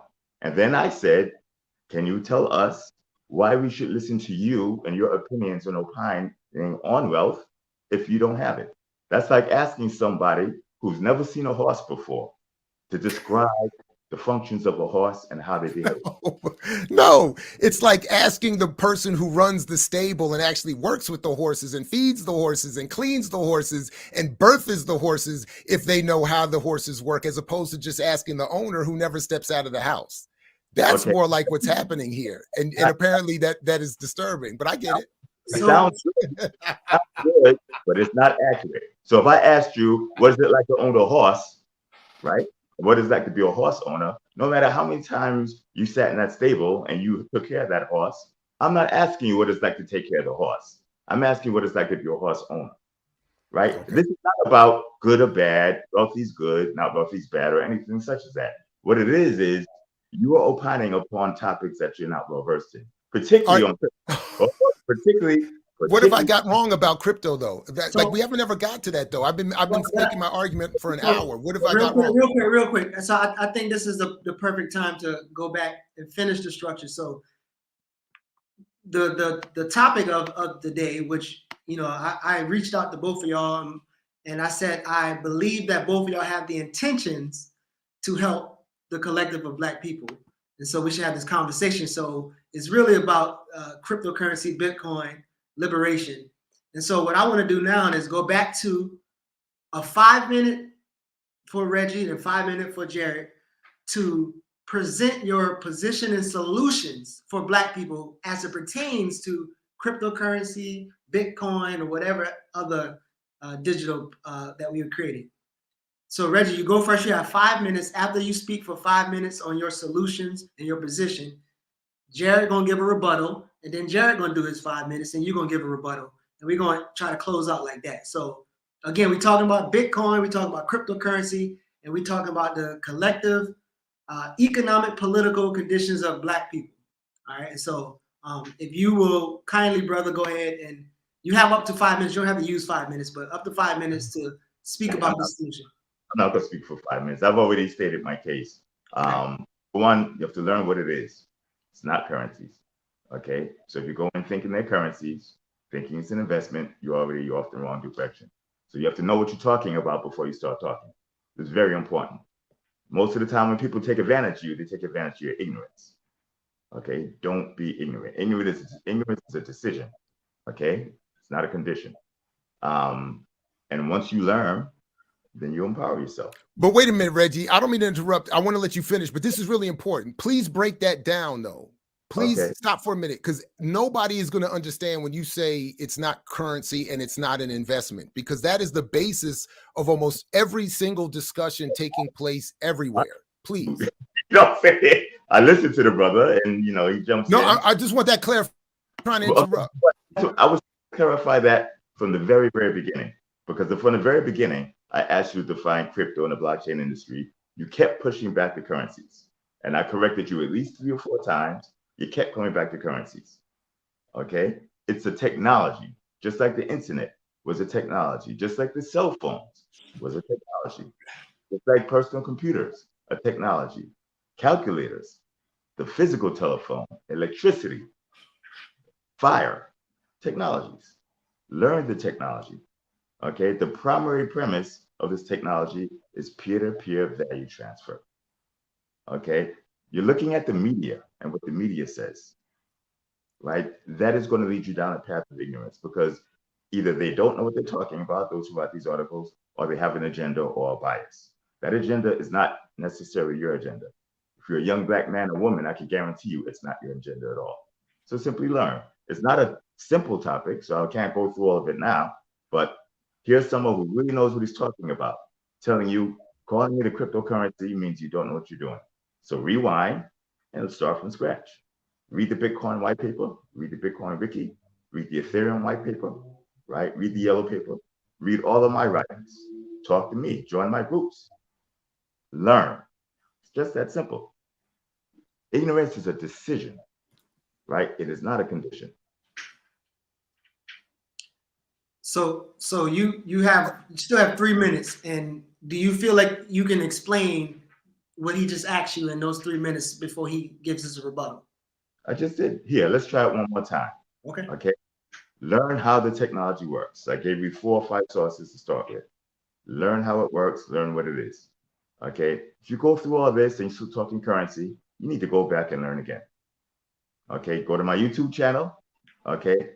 It is a technology that allows value transfer, usually conditional, sometimes not. That's what it is.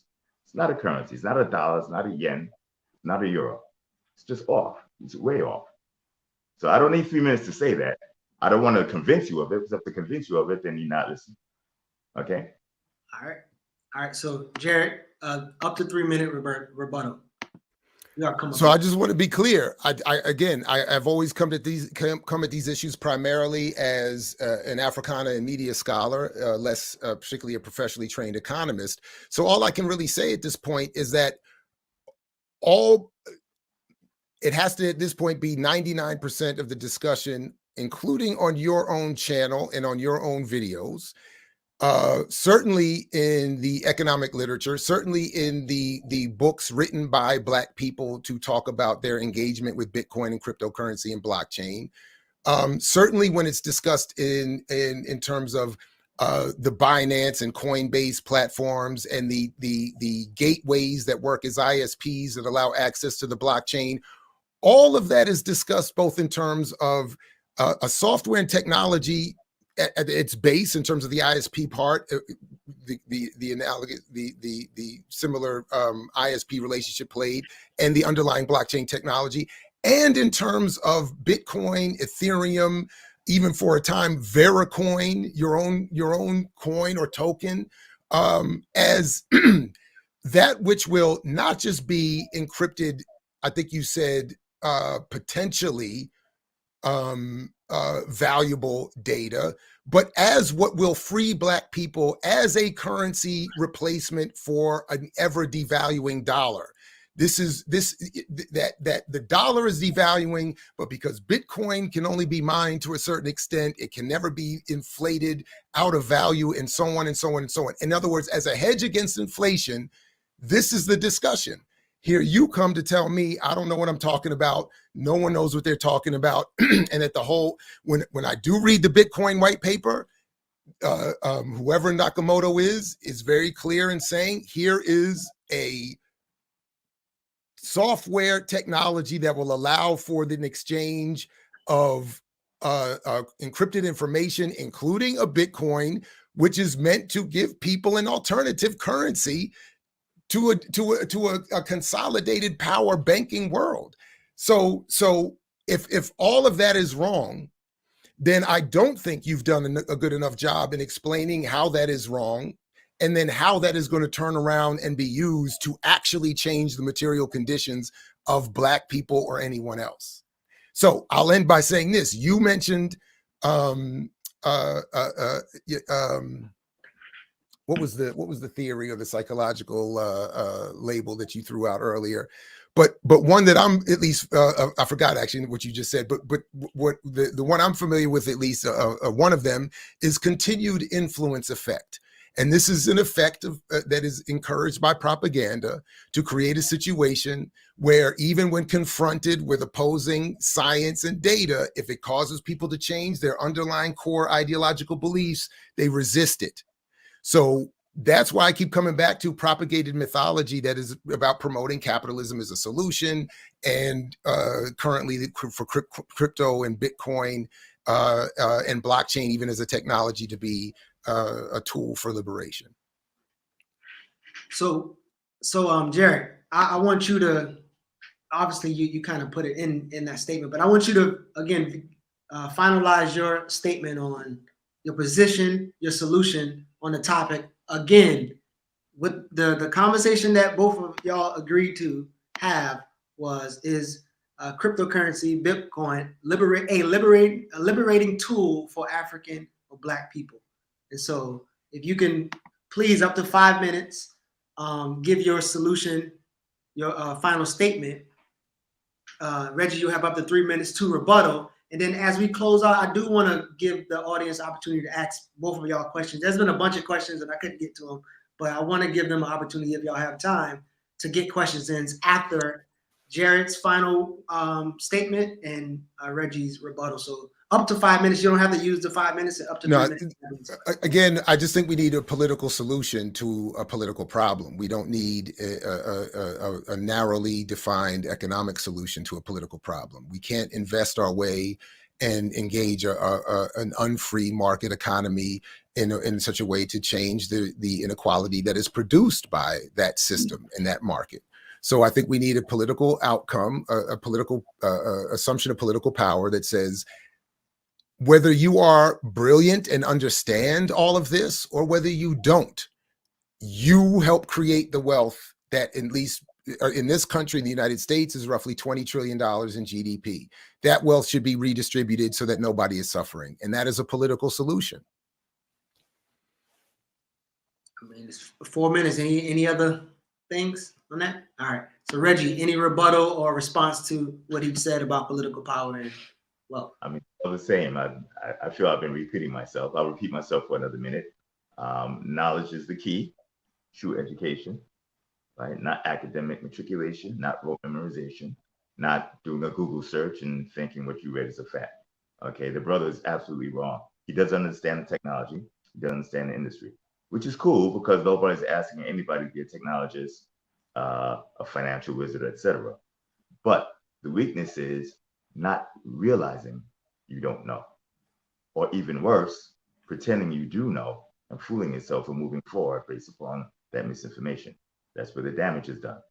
Okay, as I said before, political power follows economic might throughout all of history, including right now. If you don't want to look at history, look at the present. Okay, saying that you don't want brothers and sisters, Blacks, to pursue capital is destructive to the Black race. You will always be subjugated by those who have more capital than you. You could become that group that has capital. Once you have the capital, do what you want with it. You want to be benevolent, with benevolence defined as whatever you want, because you will be the one defining it because you have the capital. Okay? Don't want the capital, then you are voluntarily giving up to somebody else. It's just that simple, right? It is a zero-sum game. Okay? So do you want to be on top? Do you want to be on the bottom? And once you're on top, if you want to make rule changes, then you're free to make them because you're the one that makes the rules. Right. So real quick, I want a couple people, as you got questions, if you're on YouTube or Facebook, throw your questions in. This first question looks like it's to Reggie. How have your efforts in Nigeria and Ghana benefited the common man, woman in those countries? Or, as I suspect, has his supposed works continue hegemony of the ultra rich? Reggie, you can go ahead and respond to that. Okay, so basically he's asking a question. He's making a comment based as a question. It's cute. Okay. What I did was I introduced a gold stabilized currency because the Nigerian naira is very soft, suffers from inflation significantly. So the common man, right, buys things in naira. The naira goes down in value. Real assets such as real estate, commodities, etc., fly up in price because the naira is going down. Normalized by gold, which Nigeria is actually relatively rich in, okay, not only does real estate not go up beyond the common man's ability to pay for it, it actually goes down in price because gold increases relative to the naira faster than real estate does. That helps the common man. So your assumption was incorrect. Now, I couldn't make that widespread in Nigeria because my litigation with US regulators, and believe it or not, I think there are two blacks in the industry who had significant success. Coincidentally, there are two blacks who were taken out by the government. It's coincidence, all right? Again, as I was saying, with more blacks in power, you probably have less abuse, if there was abuse, along racial lines. Okay. So that's an answer to the question. So his assumption was off, and I showed him how it's done.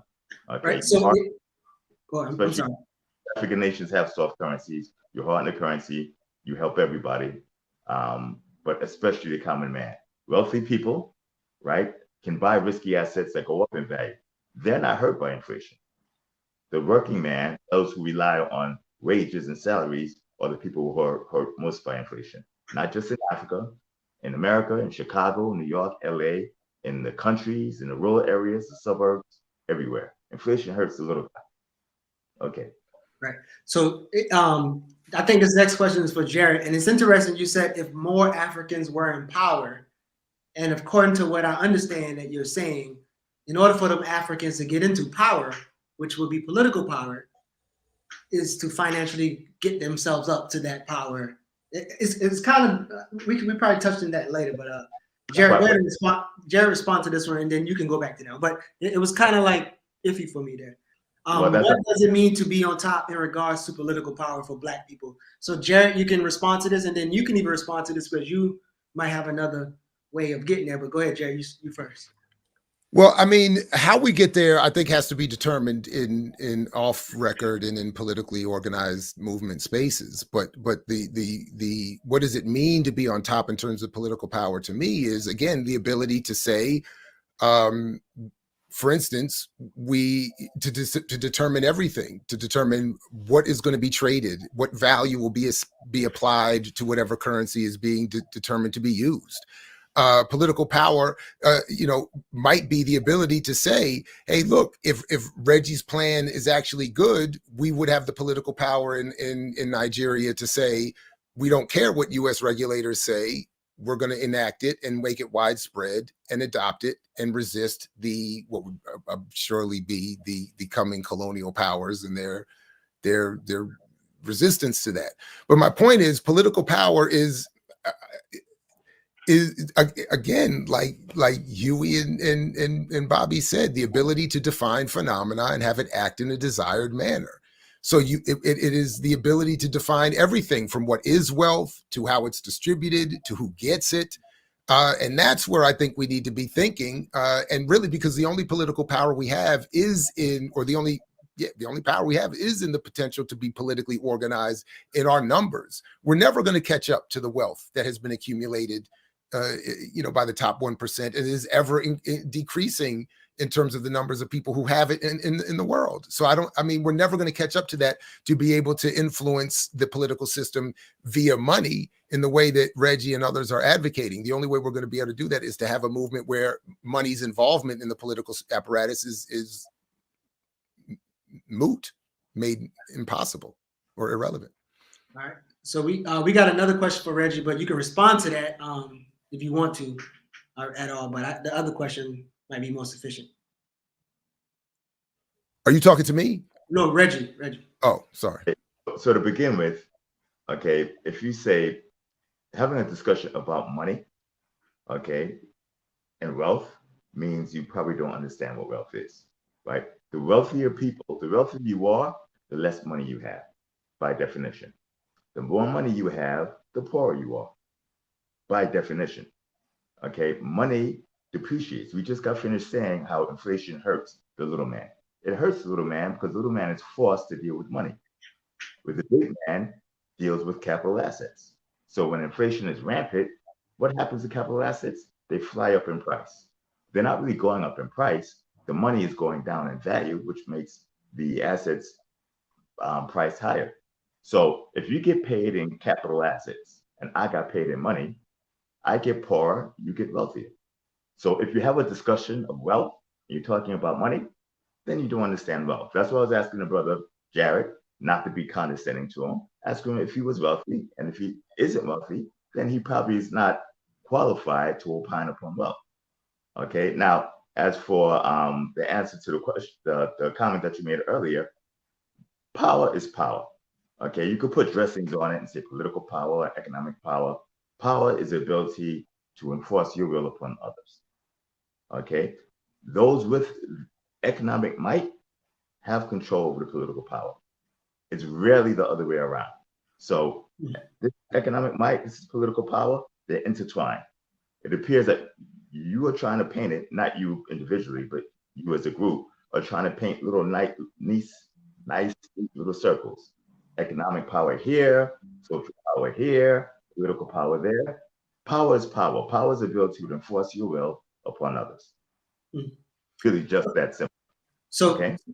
which is a good thing, right? So if you, like you said, you was able to build wealth, right? So Kalanji says, I never said.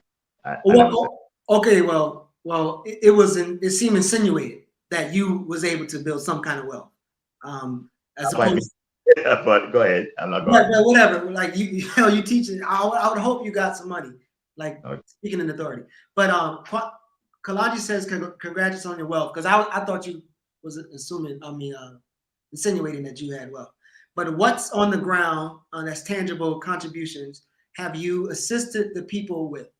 And where can we see the proof? So with whatever you're creating, right? You're the man in the cryptocurrency space. Like you said, you're more popular than Elon Musk. And Elon Musk got some wealth. We know that. Y'all just making things up and throwing my name in them, but okay. But you said that. You said that. I was like, it's either you or Elon Musk, brother. I said that. What'd you say? I said I was more popular than Elon Musk. Well, you said in the crypto space, you that guy, you that dude. No, I'm more influential than Elon Musk in the crypto space because I'm influential. Okay, all right. You're the most influential. All right. Right. So you can influence some things, right? I have intellectual property assets in the crypto space that are very, very powerful. I would say that. Okay. More so. Okay. So, but you still can answer this question since you have powerful things. You can still answer this question, right? Or is this not? Well, what's the question? What's the question? The question is, so we'll forget the congrats on being wealthy because we don't know if you're wealthy yet. But what's on the ground tangible contributions have you assisted the people with? And where can we see the proof? So again, with the powerful things you have, how have you assisted the people? And could you kind of tell us about some proof that we can go check upon? Well, I just got the U.S. patent last month, so I ask you to give me a little time. But I live my life, right, helping others. Okay, throughout the Boom Bust blog days, which was my blog, 2007 to about 2014, I've made maybe hundreds of millionaires, hundreds. Okay, on the ground level, the brother Jared said he didn't see any proof. You could Google my name. Google Reggie Middleton teacher students, Reggie Middleton in school, Reggie Middleton education. Google Reggie Middleton in Nigeria, Reggie Middleton in Ghana, and see what I do on the ground. Okay. My most powerful thing, see, a lot of people with money try and justify complacent actions by giving money away. I told you, wealthy people do not have much money. They have productive assets. Poor people deal in money. If money was the solution to the problem, then the problem wouldn't exist. You had a lot of wealthy people who gave a lot of money, not assets, gave a lot of money to solve problems with poverty, etc. The problems are there and they're persistent. And they're going to be persistent because money is not the solution, because money was never the problem. It's access and opportunity that is the problem. Give out opportunity, and in less than one generation, you would solve capable, willing Black people being in extreme poverty. So, but you see, hold 1 second, that's not going to happen unless those on the top are willing to give up or risk giving up a significant part of that position. Okay, so it's a game. It's a Ponzi scheme. It's a shell game. I'm going to give out money to Africa or the ghetto or the inner city or the rural poor. Money, the lack of money is not how they got there. It's lack of opportunity that put them there, and it will keep them there. So you can give them money, that money cycles right back out in one cycle. Give them the opportunity, And then those who want to learn and want to try with just a little bit of guidance. They don't need 15 years of education, right? They need one person that could show them the light and be that beacon. And they will come out just like the white people came out, and the Chinese people and the Japanese, etc. You know, opportunity, drive, intelligence is not racially specific. It's not geographically specific. It's not age or gender specific. Okay, but create an institution to lock somebody down and make sure they don't get out. You could throw money on top of it all you want, because the lock is opened by money. It's opened by opportunity. Opportunity is the key. So real quick, you said I think it's the white papers that Jared read and you read as well. Have you ever read anything about like the government's political diversions and the program of Black capitalism? Have you ever like read or studied any of that? I don't read a lot on Black capitalism, but I'm a Black man. I've been growing up as a Black man, right? I am well versed in the strive for the Black man. You know, what I'm saying is, have you ever read any of the, or studied any of the? No, I don't. What I do is I study my own life and how I grew up.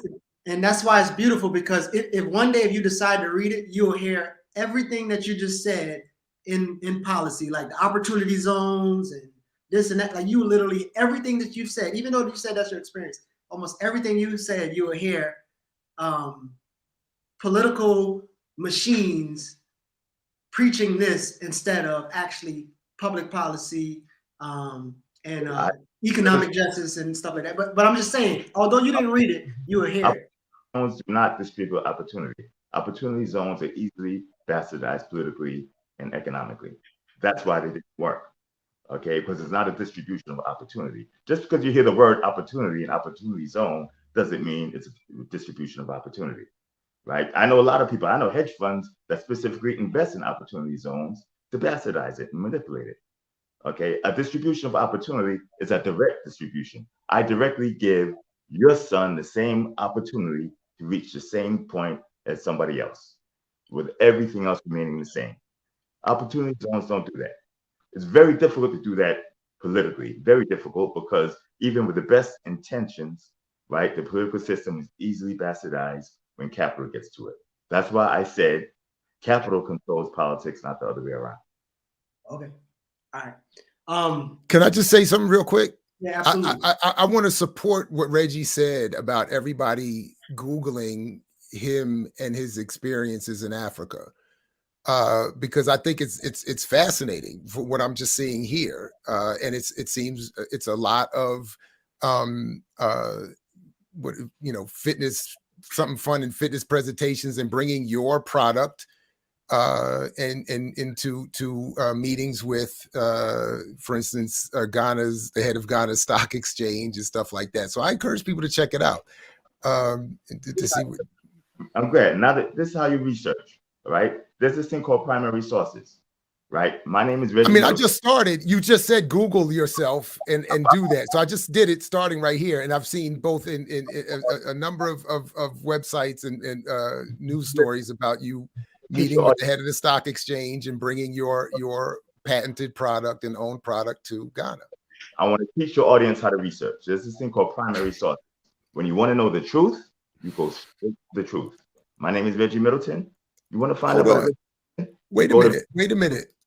Can I share screens? Because I mean, it's your page. I'm on your Facebook page. You talk about primary sources. I'm on your Facebook page. Reggie Middleton brings Veritaseum to the Ghana Stock Exchange. So let's. I know this person talking, right? And he's going to try and talk over me.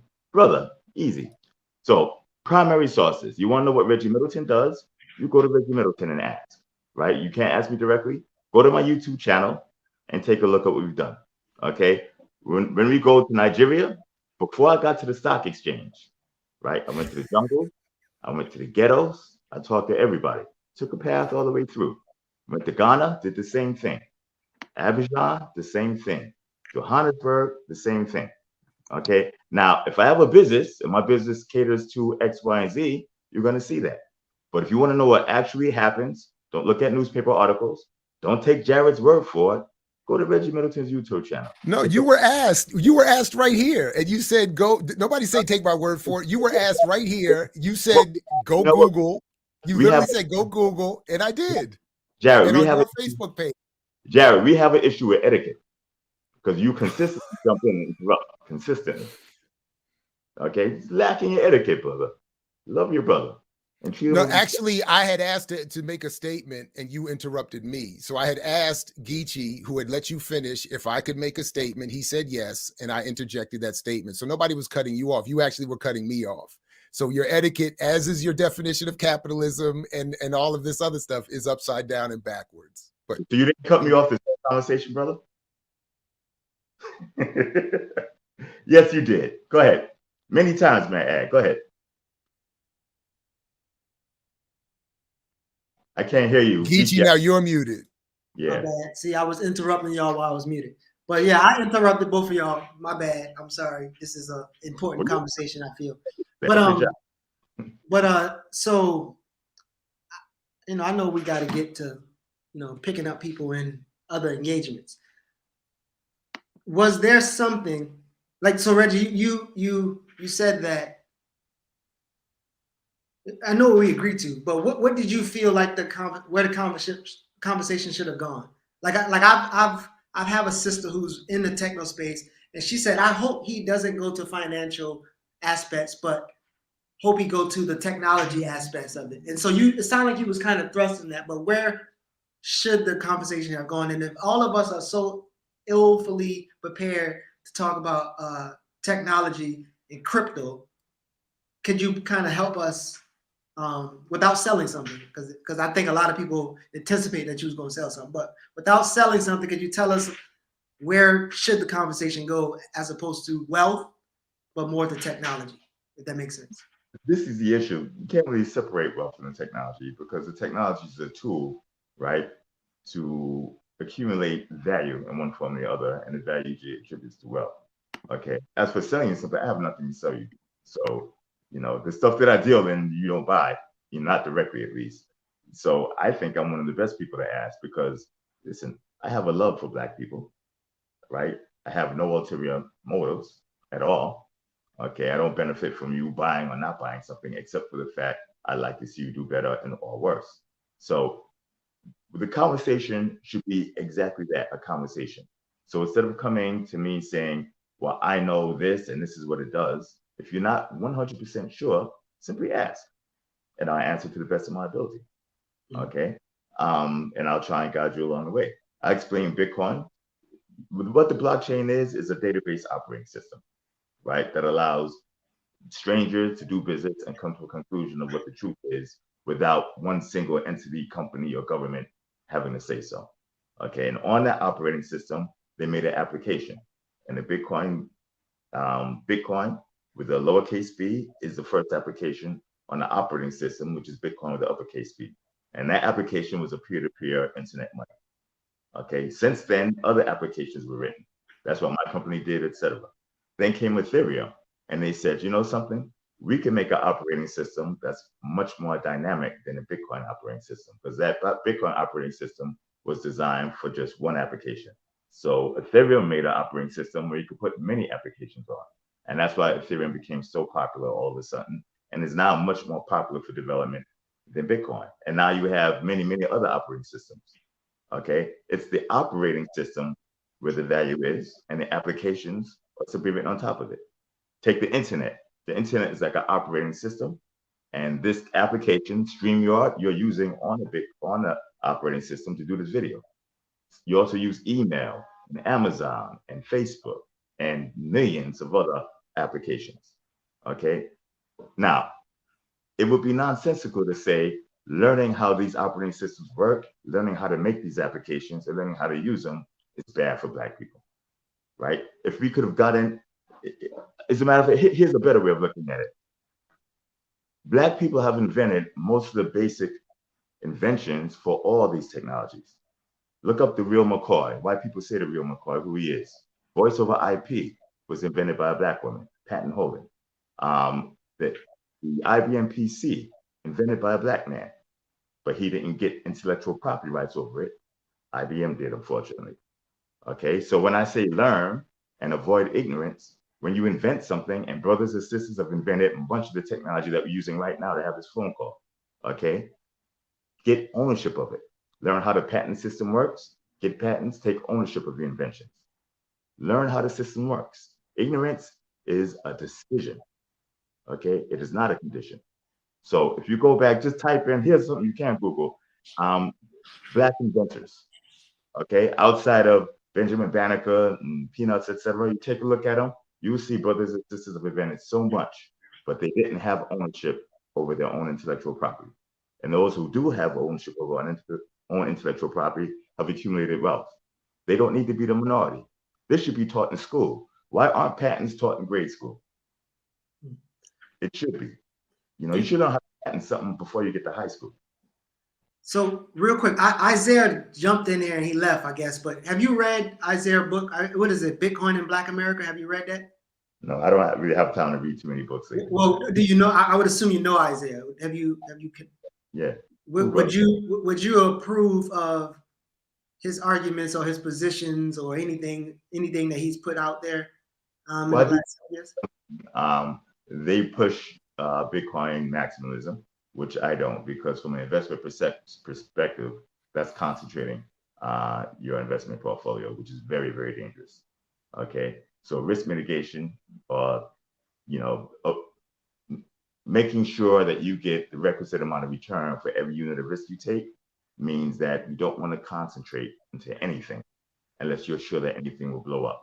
And since nobody's absolutely sure, you need to diversify.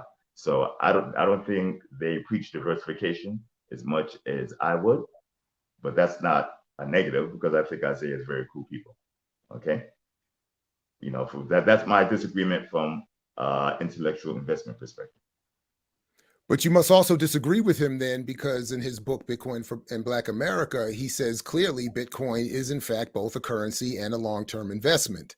So he's encouraging Black people to invest in Bitcoin and to exchange Bitcoin to supplant the dollar, the ever devaluing dollar. That's exactly my point. So when you're accusing me of not understanding what I'm talking about, what I'm saying is I'm only responding to what everybody else is saying, and in terms of and how they're writing about it and discussing it. So as in whether a professional academic or just someone who enjoys intellectualism, I would never discourage reading books. In fact, I continue to read more, and the more I read in this area, the more I understand that what I'm saying contradicts your attempt to, I think, deflect from the conversation. But the reality is Bitcoin is discussed as currency and a long-term investment, and again, a replacement of the dollar and other currencies. The other thing is you keep saying, when you talk about the technology, again, being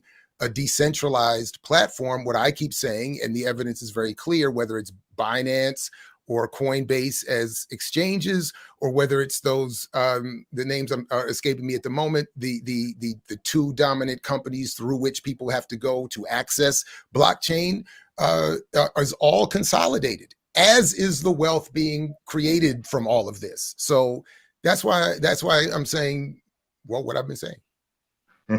So, brother, when did I mention the word decentralized? Give me a little just time. now in your last, just in the very last thing you said in your discussion, just now, in the last thing you said, in the last response you gave in your discussion of what Bitcoin and blockchain are. You said a decentralized ledger, I believe was the exact phrase. Okay, being a decentralized ledger does not mean that the technology is decentralized. Again, that's misunderstanding. And I'm not expecting to be a technologist. So I'm not saying, whoa, you're stupid, you didn't know that. I'm not saying that. But you didn't understand it. The problem is, on top of not understanding it, you're preaching as if you did. Okay, so break it down. What did I misunderstand? Well, number one, I didn't call it decentralized, right? I don't feel Bitcoin is truly decentralized. Okay. Also, when I disagreed with Zay, I disagreed because he's pushing, right, Bitcoin as a core investment holding, right? No, it shouldn't be. It should be, right, for those who want to take the risk in the portfolio. Okay, but Bitcoin already has been. Ethereum has eclipsed Bitcoin a long time ago, and Ethereum is at the precipice of being eclipsed itself. So instead of looking at these name brands, which is what you should not be doing, but what you are doing, you need to look and understand the technology and the macro aspects behind it and take advantage of it. Get on the bandwagon. You grab ownership of this. Grab ownership of it. So as it progresses, you progress with it. Okay? That's what I'm saying. Very, very big difference. But, believe it or not, you agreed with me by mistake. Because I said that Zam may use terminology that you probably didn't get at the time, but I'm saying you should not concentrate on Bitcoin, because when you concentrate your portfolio on one thing, you increase your risk unnecessarily. Okay, Bitcoin has been. Bitcoin has political issues that prevents it from growing like Ethereum did. Okay, Ethereum grew like gangbusters, but success has bogged it down. Okay, so you have others coming into the play. You can't predict the future. The only thing I can say is this technology will take over just like the internet. This is Internet 2.0. Okay, so instead of trying to guess which name brand succeeds, understand, grasp, and own the technology. Own it, right? These titans of capitalism, there's no reason in the world why they can't be black, unless there are not enough blacks to get in to protect themselves. The sort of 2 or 3 blacks that are in there are taken out, which is what happened actually. So it could be that all blacks break the law, or maybe the blacks aren't as well protected as some of the others. So, I'll let you figure that one out. So I have a question, and maybe we can kind of go towards here. So, Reggie, do you believe that African people in America, across the diaspora in Africa, are politically and economically oppressed or dominated? It's like a yes or no question, really. Do you believe that we are? Yeah. Okay. And your solution or your thrust to help us get liberated is exactly what? Understanding crypto, understanding technology, so that we could amass wealth or money to also amass political power. Is that your line of thinking? Oh no, let's forget money. Remember, the more money you have, the poorer you are. Just remember to keep saying it over and over. Forget what you heard on TV, forget what you learned in school, forget what everybody else is telling you. The more money you have, the poorer you are. Period. Because money loses money. Money loses wealth. Okay, assets gain wealth. Okay, learn the tech. When you have a paradigm shift, and the paradigm shift, the old technology goes, the new technology comes. The business cycles and business models match it. When you see something going up, you grab it, grab ownership of it. And as it goes up, your economic position increases with it. Okay? It's just that simple, right? The rising tide comes, you want to have a boat in it. You don't want to work for people who have a boat in it. You don't have to sit on the shore and watch the boat rise. And you don't want to have to talk trash about people who are rising on a boat. You want to be on that boat. As a matter of fact, you want to sell access to more boats for people to get on. And if you do it, and you teach other brothers to do it, and teach other sisters to do it, and they teach others, then everybody rises. Okay, the people who are it's like a trickle down. Is it like a trickle down type thing? Trickle down is going for self, right? Looking out for self. It's called self-education. So that trickle down is trickle self. Okay, learn. Ignorance again is a decision, and it's not a condition. So this is not a jab now, but you said, when I asked you about the black capitalism and the political thing, you said you don't have time to read those things. So would you, by chance, be ignorant of that information because you didn't study or read it, or? It all depends what the information is. I have no idea. I know where I'm very knowledgeable, though. I'm very knowledgeable on global macroeconomics. I'm very knowledgeable in capitalism in this country, most of the greater EZ, EU. I'm very knowledgeable in Africa economics and finance. I'm very knowledgeable in investment, very much so. And I've proven I'm extremely knowledgeable in technology in the blockchain space with getting the Aboriginal patents from back in 2014. So I know what I know, and I honestly know what I don't know. As a matter of fact, the most valuable part of my knowledge portfolio is being aware of what I don't know and being cognizant of it instead of pretending that I do. Because I know where my weaknesses are, I know where my strengths are. You will never hear me or see me pretend that I know something I didn't. You asked me about black capitalism, right? Prima facie, on its face, it's capitalism with blacks, okay? But whether I've learned, am I well learned on that particular topic as someone has written it? No. Right. And I'm the first to admit it. Right. Just like you're not going to hear me allow somebody to opine about blockchain technology and they call everything currency. We're in like 1% of the currencies. Right. Okay, So, I know what I don't know. so Jared said a couple things that he agreed with you on. Okay. Have you found anything, real quick, have you found anything that you agree with Jared on?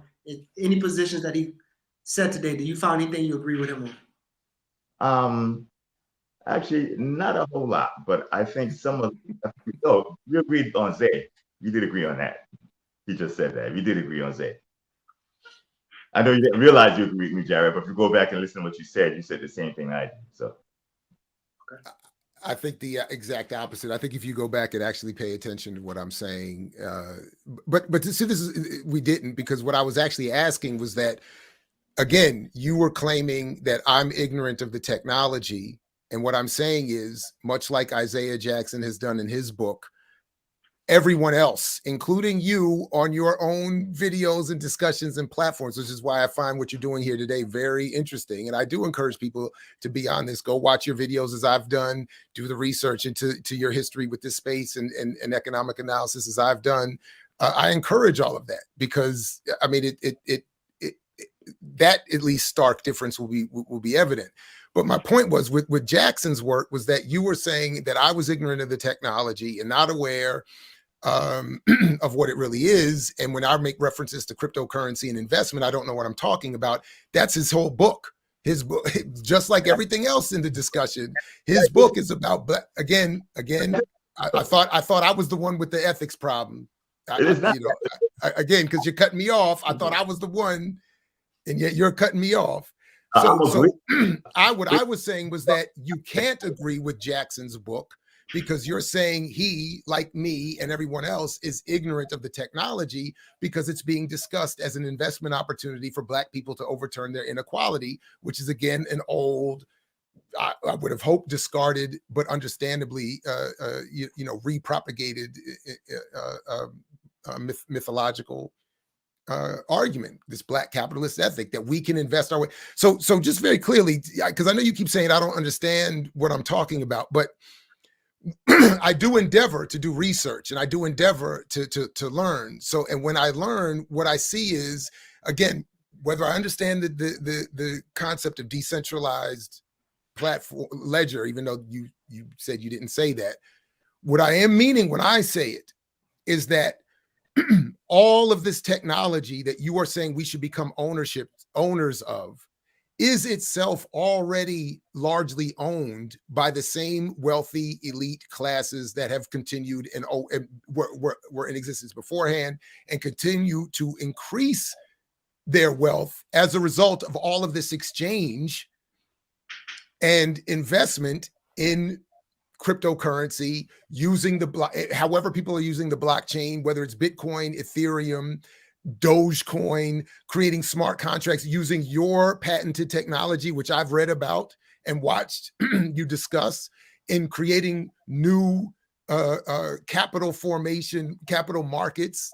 In other words, what I never hear is how poor people go from not being poor and having political power and control over their lives and the destiny and getting a better piece of the wealth they have helped create, even if they weren't the ones understanding the technology or exchanging in that moment, which is what, again, I think you fail to understand about how capitalism actually works. And this idea that only the elite and the people investing and buying are creating wealth. That's exactly not the truth. So anyway, I guess that's it. Okay, so I gotta go, but in closing, I agree with you with Zay, right? Zay is not everybody. Zay is Zay. Okay, I told you focusing on Bitcoin is the wrong direction, right? We agreed, and then you went off the rails again. Because that's not what I said. So it's like this: Bitcoin has been. Bitcoin is not the industry. Bitcoin is where the media is. It is not the industry. It's not even close. Right? Most of the big industry is not focusing on Bitcoin. You also talk as if I don't know what poverty is, or I don't know what the Black struggle is. Listen, I'm a Black man through and through. See, I got my bullet scars, right? Got attacked by the cops, Black through and through. I'm just not stereotypically Black, right? I strive, And no brother is stereotypically bad, because how you're portrayed is not how you are. Okay, so don't fall for that, how you're portrayed. If they portray you on TV, that's someone's portrayal on TV. Okay, I told you, in terms of Black inventors, look them up, it will blow your mind. You would not be having this conversation if it wasn't for a sister. You would not be able to boot a computer if it wasn't for a brother that invented the computer. On and on and on and on. The difference is a lot of them did not lay claim to their intellectual property, so they didn't own it, right? That's what we should be doing. I fear the brother Jared is trying to dissuade brothers from not only learning the technology, but taking ownership of it, which means you just go fall further and further behind. So on that note, I got to jump off and do a video on these same patents. And by the way, I was poor, and I now have ownership over what Jared says only the big multi-industry nationals have. Now you could have a nasty fight because they're coming after me, hook, line, and sinker, nasty weapons, just like the SEC thing that Jared with this ad hominem. But we're gonna let you go over that. But wasn't ad hominem. It was. I didn't even bring it up. It was a case. The federal government intervened. It's not. I didn't bring it up. Okay. Ad hominem. You interrupt with me. So there's going to be a big nasty fight because they, like Jared, don't think that a brother should have this ownership. They think, listen, you're out of your lane. All right, I disagree. But that's not what I said. And Reggie, I know I'm interrupting because you're about to leave, but I wanted you to explain that. I wanted you to talk about your technology and explain it. You didn't do it. So let me just get my point off, and then when I go, you can say whatever you want. Okay, so they, Jared, don't feel I should be going after this. I disagree with Jared, and I disagree with these big titans. And we'll see, right, how it plays out. Normally, this would play out in the media. But notice the media has not run one page on me about this because they don't want word to get out. Now, you do a search for negative items, and it's all over the place. And those negative items mostly are wrong. But talk about how I allegedly got hacked. Everybody else gets hacked. I get allegedly hacked. SEC issues, do the press release. Notice they never ran anything about my reply to that. That's never in the news. Okay, so Jared, you have more in common with those big titans of industry than I think you believe you do. Hopefully, both of you wrong and I'm right. We'll see in a minute. So I got to go. I got 2 minutes to set up for this next interview. Okay, brothers? All right. Peace. Thanks. Okay. All right. So we can wrap up. Don't have much more to say. I don't think it should be a one side, but thank you for your time. No, you're right. You're right. No, thank him. I thank you for hosting it. I appreciate. And the only thing I would want to say that I would want to have said to him is I do want people to look up his technology. I actually have that as a question. I asked it earlier. I want him to lay that out. I want people to understand that. And it wasn't that I don't want him to have control of the technology. I just am arguing that that's not going to help everybody else. Right. He's in line, and I've even said it on my own show, he's in line to be, that's why I wanted him to explain, because I said, if I understood what I was reading, he's in line to be maybe the richest man in the world. So, because he does, the patent, I looked it up, the patent that he owns, Litecoin and them, they are using his patent. So if he, again, it seems like all he has to do is step up and say, either pay me or you can't use it. And he's going to be in line to get a lot of money. So I wanted him to talk about it. But, anyway, thank you very much, man. I appreciate you doing this. Absolutely. Well, maybe he will be able to buy militaries and some other political power so that he can defend himself. So, yeah. I hope so. Me too. Anyway, everybody, thank you for tuning in. You can rewatch, keep commenting, and yeah, we'll see y'all next time. Peace, y'all.